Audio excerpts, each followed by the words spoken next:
Satukan kekuatan Israel gemetaran. Pemimpin Hizbullah, Hamas, dan Jihad Islam akhirnya bertemu dan menuju kemenangan lawan Israel.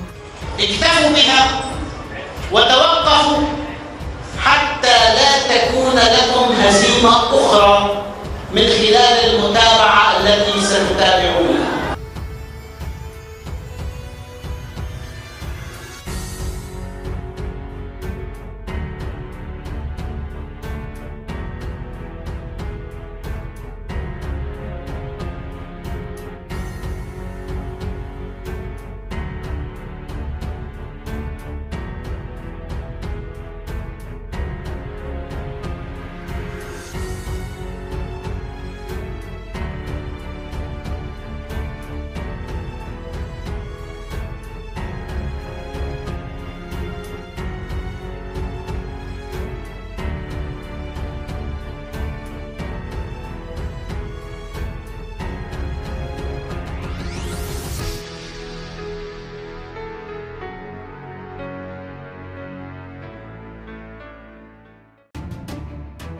Pemimpin kelompok bersenjata Hizbullah Lebanon telah bertemu dengan para pemimpin kelompok bersenjata Hamas dan juga Jihad Islam Palestina. Mereka membahas mengenai apa yang harus dilakukan aliansi mereka untuk mencapai kemenangan habis-habisan atas Israel menurut pernyataan Hizbullah dilansir Al Jazeera. Sayyid Hasan Nasrallah dari Hizbullah, Wakil Ketua Hamas Saleh Al-Arouri dan juga Ketua Jihad Islam Ziad Al-Nakala bertemu di suatu tempat yang tidak disebutkan untuk melakukan persatuan menyerang Israel dan juga sekutunya.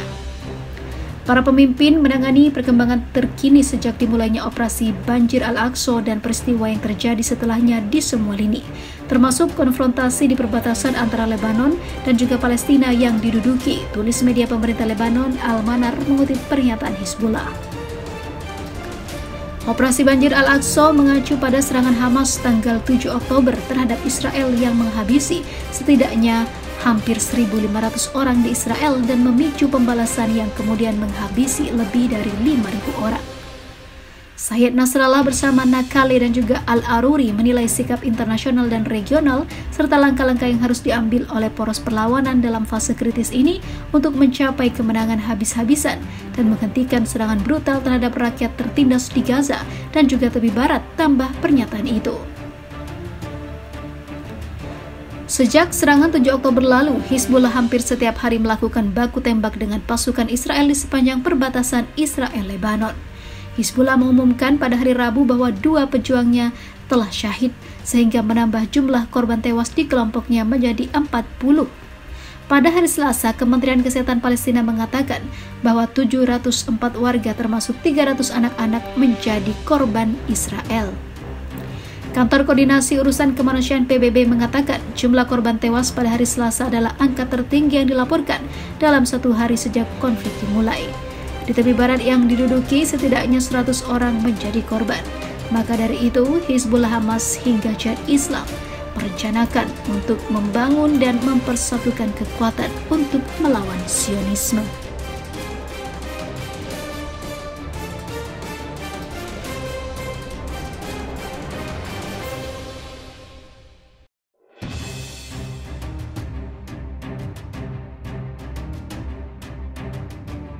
Israel menempati urutan ke-18 sebagai militer terkuat di dunia versi Global Firepower, tapi tidak dipungkiri jika tentara Israel dianggap manja dan lemah.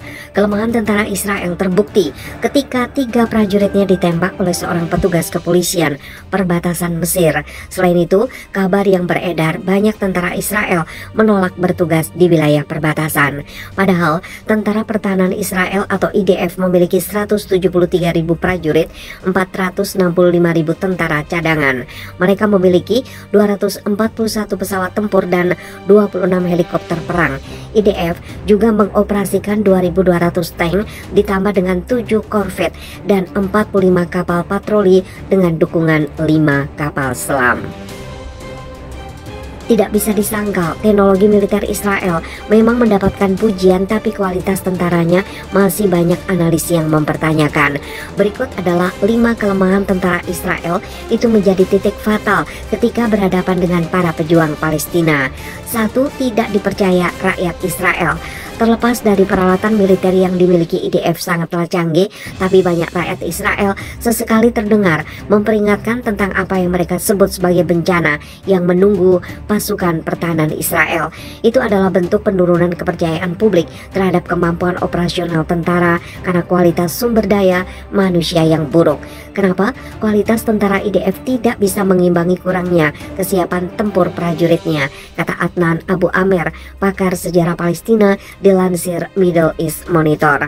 Rakyat Israel sendiri tidak yakin bahwa IDF akan mampu menghadapi para pejuang Palestina. Mereka juga tidak percaya IDF mampu memberikan rasa aman.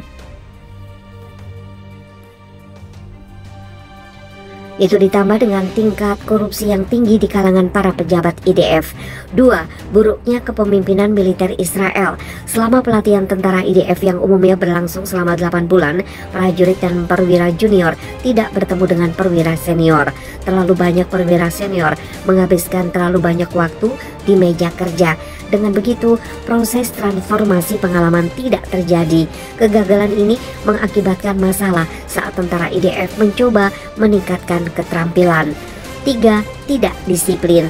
Para prajurit IDF dikenal memiliki disiplin yang buruk. Hal ini terjadi karena tidak adanya panutan yang baik, kata Amer. Selain itu, para tentara IDF saat ini memiliki standar lebih rendah dari sebelumnya. Apalagi dengan masing-masing komandan KOP menerapkan standar mereka sendiri sesuai dengan pemahaman mereka sendiri. Tentara Israel tidak hanya menghadapi masalah logistik dan praktis, tapi juga kelonggaran disiplin di banyak batalion. Perintah tidak diikuti dan tidak ada pengawasan oleh perwira senior untuk memastikan bahwa perintah mereka telah ditakuti atau diikuti. Perwira junior dan tentara tampaknya tidak peduli tentang akibat jika ada tidak mematuhi perintah. Sedikit yang menunjukkan inisiatif, hanya melakukan apa yang diminta dari mereka, tidak lebih.